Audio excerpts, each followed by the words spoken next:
The Educational Technology Program at Central Michigan University presents EdTech Currents.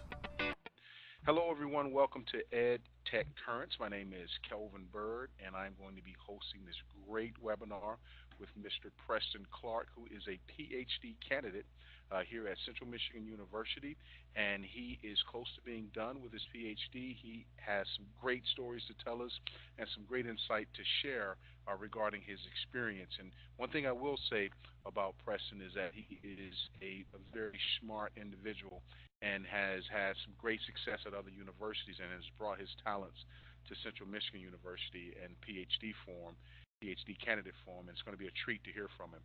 So without further ado, we're going to go into Mr. Preston Clark. Mr. Preston, thank you very much for being here with us today. Thank you for taking your time out of your busy schedule. Will you tell us a little bit about your history before coming to CMU? Well, thanks, Calvin. I appreciate you coming into my home and visiting with me. So it's nice to see you. Yes, sir. Briefly, a little bit about me is that right now I'm a doctoral educational technology candidate. Been with CMU now this is the third year I've been with the university. I'm semi-retired. I used to teach at Cornell University. And yeah, it was quite a cool place to be. And I was on the faculty there for about 22 of the 28 years that I was there. Okay. And focused on hospitality information systems management and business computing. I got to teach and experience over a few thousand students over the years, and still keep in touch with many of them. So it's quite an experience for me. That's incredible. So you're still keeping in contact with some of these students that you were teaching over 20 years ago. Oh, absolutely. In fact, some have gone on to be major players in the hospitality industry. Wow. Unfortunately, though, I haven't gotten any free rooms or anything yet. It's coming one day. Yeah, just maybe. Yes, sir. And so you hail originally from New York City. That's right. And you said the Bronx. That's right. I'm one of the one of few people who can still say proudly that they're from the Bronx, and would gladly go back if I ever get the opportunity to do so. I still have family there.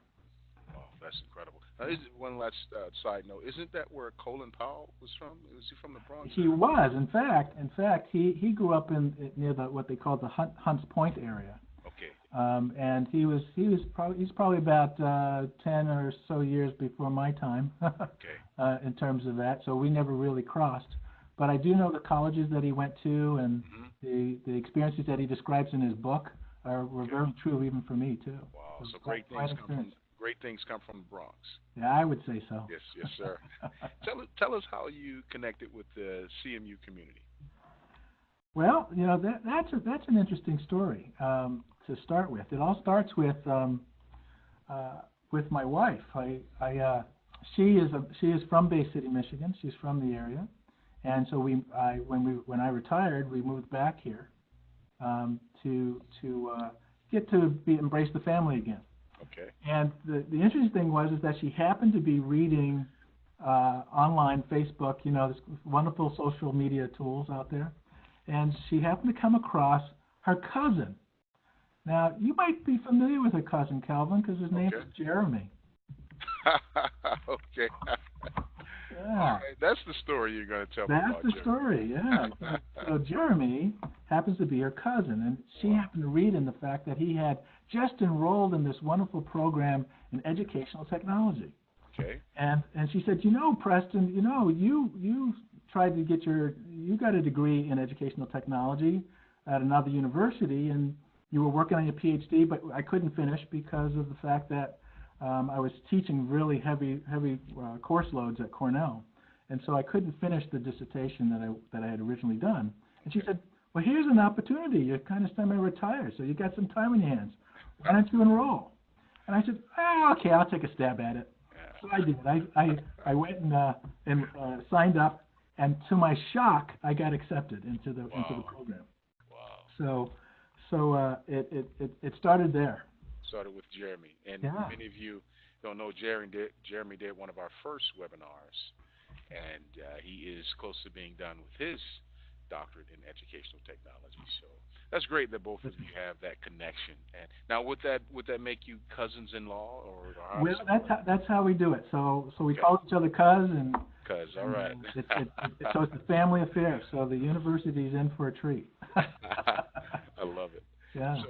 So if you will, also share with us regarding some of the benefits you've received by being at CMU. How's it benefited you? Well, I'll tell you what's worked out really well for me was when I first got accepted into the program, I really wanted to understand CMU. Okay. It turns out that my wife is actually a graduate of CMU, Okay. as her undergraduate degree was from there, and so we went up and toured the campus.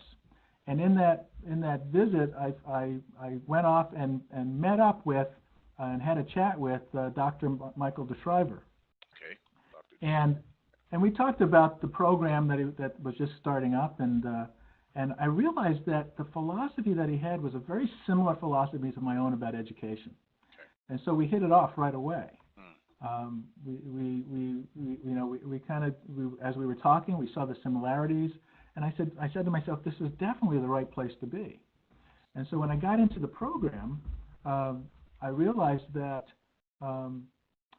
there was a great group of people that I could actually grow with and learn from. Okay. And so that started my whole step toward that. Okay. In terms of looking at some of the benefits of the program, what I found was, wrong one. What I found were a few things. I found that the program that I was in and the community that I was in really had a good focus in how learning was to occur. I learned some really good approaches to how I learned and how I can impact other people.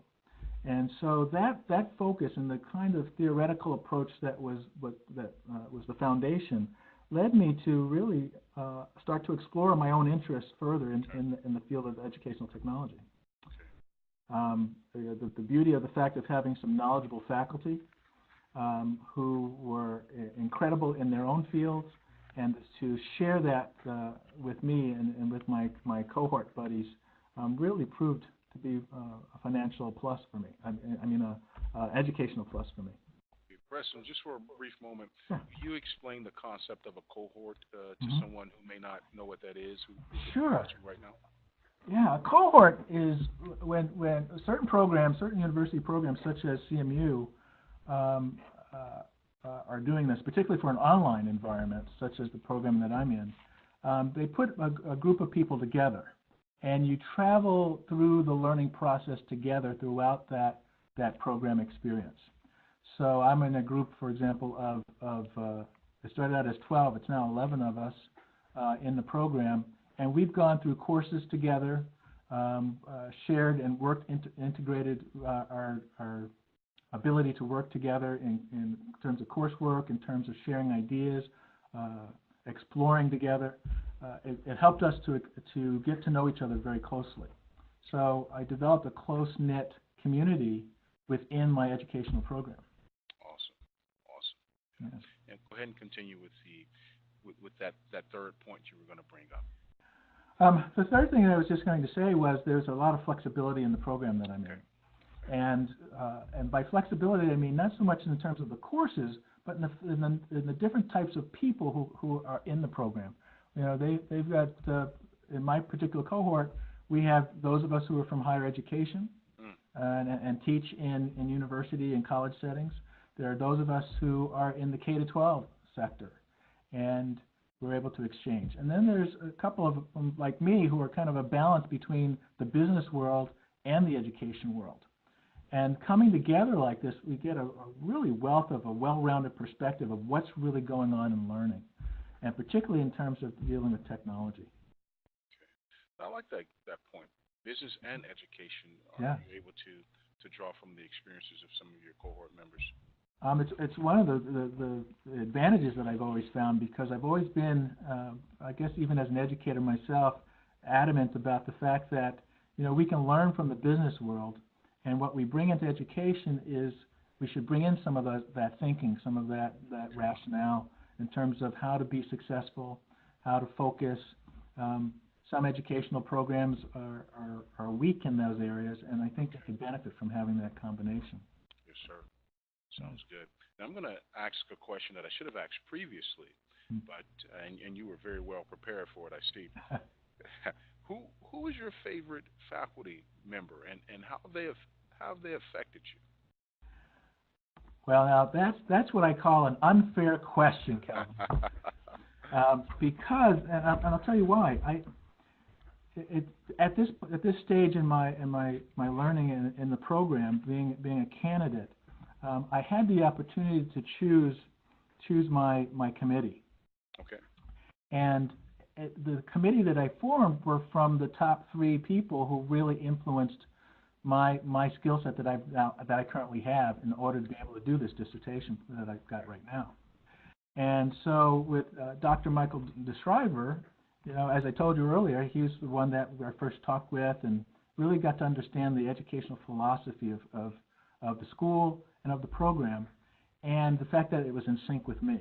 And so he's my advisor in the dissertation of the dissertation committee. He's the chairman, and it really helps me to be able to think out things with him because we think on similar basis, and it helps.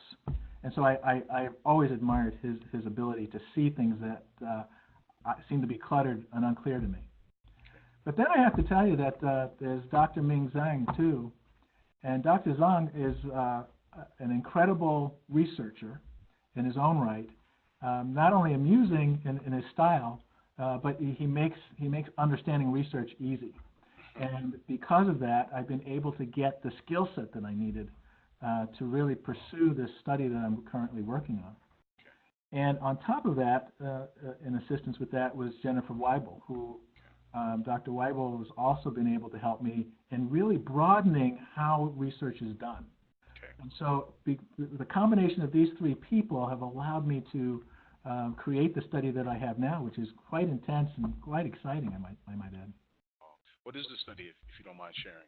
Well, I don't. In fact, if you go back to my first slide, you kind of see it in my little Wordle group there. Okay. I'm looking at how students are using technologies and the devices that they use. We have our smartphone, we have our laptops, we have tablets. All these technologies are out there. And I'm looking at how they're applying it to their learning, and are they doing it in the same way? Are they using all of those tools the same way? So, for example, you might pull out your smartphone to watch a video, but you might also then go and see the rest of the video on your laptop. Okay. And so in a learning environment, I want to see how effective and efficient students are with that. And so I'm delving into lots of data on that right now. Wow, sounds interesting. We know technology is a significant undertaking right now. It's endless, it seems, and the more we learn of one technology, there's a new one coming out. So with that being said, how is being a doctor of technology helping you understand the role of technology in the future? You have an excellent question, and it goes back to looking at some of the let's see, I'll have to go back here. Some of the benefits of the program and how we look at technology today, which is, I come from teaching students how to use their tools and applications that they have available to them on a computer in a progressive way, a creative way, and in a proficient way, because productivity in business is key. And as we are coming across all these additional devices, one says, well, how can I use these things efficiently? And we tend not to. There's always been the assumption that a person, just because you know how to use your smartphone or you know how to turn on your computer, that you are instantly able to use that tool right away efficiently. And the reality is that it's not true. We still have to learn how to take those capabilities and apply them to the workplace or the environment in which we're in. And so I'm thinking in the future that as we're talking about voice technologies, we're talking about the Internet of Things, your Fitbit and your Alexa and all these wonderful tools that are now coming together to give us an incredible learning experience. well, how can we take those tools and really make them work for us rather than trying to learn what they do? They should be working for us and should instantly understand what we mean when we want something. So that's where I see the technologies going in the future, and it'll be our role as educators in those fields is to really know how to take advantage of them. Wow. If you will, give me a real-life story regarding the reality of being a PhD candidate Mm-hmm. and pursuing this degree. For example, how many hours a week does it take to be an effective doctoral student going into a doctoral candidate? You know, that's a great question, and I've got some comparisons to show that. You know, Okay. 'cause it was about 10 years ago that I first pursued a doctoral program Okay. at another university, and it was a similar kind of cohort type of program, but you had to go there and spend about a week or 2 weeks there every 6 months to get your residency and to interact and to learn. And even though some of the things were online, it was very difficult to make the connections between the amount of time you spent. And we were asked once, how much time should you spend on a program like this? And at the time I said, oh, every hour of every minute of every day. You know, that was my idea. I said, you got to be thinking about it all the time. You got to live it. You got to breathe it. And the reality is, life has other designs for that. True. And so what I learned from that experience was that so long as you dedicate some block of time on a given week to the program that you've dedicated yourself to, that you'll do okay. And you know, if I was to say for myself, I probably spend in a given week, I might spend 15 hours, 20 hours over the course of the week. That's really focusing on specifics about a course that I might have been taking, or in this case right now, it's the data analysis that I'm in. I found that to do more than that in any given day, to spend more than 3 hours or so in any given day, is too much for the mind, and it's too much for the family. I mean, you have the rest of your life to deal with, and so it's important to incorporate all of that. And I used to tell my students, you know, you have 168 hours in a week, and so treat your programs or your coursework as part of that job that you do during the week, but don't put 80 hours in all the time because you burn out. But you can put in, 25, 30 hours depending on what else you're doing. But make sure that it all balances out so that you stay healthy throughout the experience. And that's the one thing that I would recommend to anyone who is interested in pursuing particularly a doctoral degree or any graduate degree, is to ask yourself how much time can you allot to this and still not negate your other responsibilities. And not feel guilty about those other responsibilities too, because it's very easy, to do that, is to feel guilty because you feel like you're ignoring your spouse or you're ignoring your children, because now you're concentrating on this coursework. So I think if you pace yourself, you can get it done, and that's the beauty of online. Online environments, online courses, you have that flexibility, which is what I really liked about this program. And so this one is online, and you get an opportunity to do this work from home? Yes, from home, from on the road. I travel a lot, and so particularly in the summertime, and so it's nice that as long as I have an internet connection, I can always get to the materials I need. I can always talk to people online now, and it makes things much easier. That's great. So I would imagine by it being an online component, it has its elements of rigor and also its elements of doability. I would say absolutely. I mean, just because something is online doesn't mean that it's easier to accomplish. And it's the one thing that I like about CMU is that each of the courses that we've had, we've met live. I mean, we do the same like we were doing now, where we have these video sessions, and it's no different than sitting in a classroom. Okay. It's no different than having discussions with other fellow students who you can see and interact with. I mean, I think the only big difference is that you can't just physically touch them. and in this day and age, that's probably a good thing. That's a very good thing. That's true. As we wind down, what's a unique story that you would like to share with someone who might be investigating the program, figuring out if it fits their lifestyle, their schedule, their family dimensions? What's something that you could share that would be a motivating piece? If I can, I'm going to come out of the sharing for now, because I think it's nice to kind of get up close and personal here. But I would, let's see, what's going on here? I would say that the thing to think about as you're looking as to wondering about what you want to do with a program such as this is to ask yourself first, and this has certainly happened to me, is, what do I hope to do with this in the future? For me, I know that I intend to go off into the consulting and education and do more of that, interacting with schools more and helping them understand technologies. And I have a goal for myself. And if I set that goal, that's what I want to achieve, I think that's the first thing I would ask that person to do, is to consider that. The other is to consider the amount, what kind of time and devotion do you want to have to the learning that you're going to experience. It's not something that you can just turn on and off. You're going to be constantly thinking about what you've been learning, and you're going to be applying it. Even when you're interacting with family and friends, it's still going to be there churning away. And so you want to be able to say, well, I can make something useful out of this, and to know that you have a direction for yourself.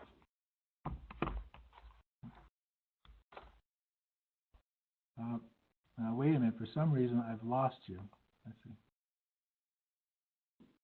I'm sorry. The sound just disappeared.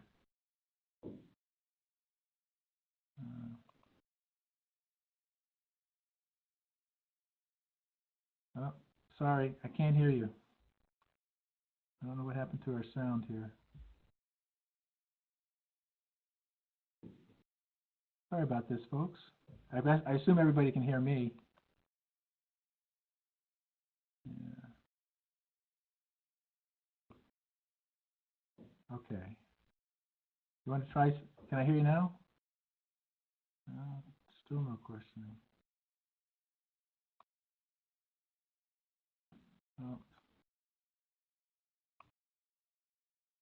Let's see what happened.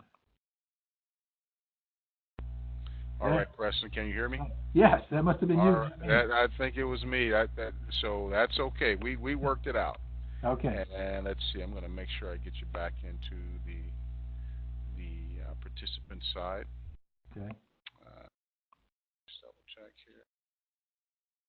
For some reason, I lost you on the recorder side, on the video side, but that's okay. We'll work through it. Things like this happen, and we just keep moving. We keep moving forward. So, with that being said, I wanted to, and I got you right there. So we're good. These things are normal, folks. These things happen, and welcome to technology. Welcome to technology, right? So just for clarity, this webinar is something special that Dr. Troy Hicks, really wanted to put together to bring in a new perspective of different students and different candidates like yourself who have that foundation of these types of programs in the educational department and also the Doctorate of Educational Technology, because it's a very high quality degree. And people need to understand the value that it has. And I see the value that it has in your life and the life that your cousin, Jeremy, has expressed how it's benefited him. And I can see the glow that you have regarding the level of education that you're receiving. There's a glow that comes with this education. So you have that glow. And I'm sure there's other things, just good living. But I do appreciate your time, and I want to thank you for sharing with us. Is there anything else you want to share with potential students? Well, Kevin, it's been a pleasure having this opportunity. I've enjoyed being able to chat about a program that I strongly do believe in, and I think it will be useful. But I will say this about the program, and that is that it's more than just a program for people who are interested in education and in technology. It's a program that anyone from being a trainer to being in business who does any kind of presenting work or does any kind of educational work, that this program can certainly be beneficial to them. so that it's more than just high school teachers working in the classroom, or even the teachers, educators such as myself being in higher ed. There's a much broader perspective that this can be used for. And so people from across the board, from what I've been hearing about other cohorts in the program, are now coming from the technology field, they're coming from the training fields, and from business. So it's kind of exciting to see finally a program that can bring those minds together. I agree. Preston, thank you so much for your time. I appreciate you sharing your experiences, your favorite professors, and the benefits and the key components that have helped you in this program. Right. You know, everyone, this is EdTech Currents 2018. This is March, and we thank you so much for your time, and we hope that you will continue to research the CMU Educational Department on Facebook. You can also contact Dr. Troy Hicks at CMU, and just go online and browse the web page. Have a great day. We'll see you later. Bye-bye. Join the conversation on our next EdTech Currents.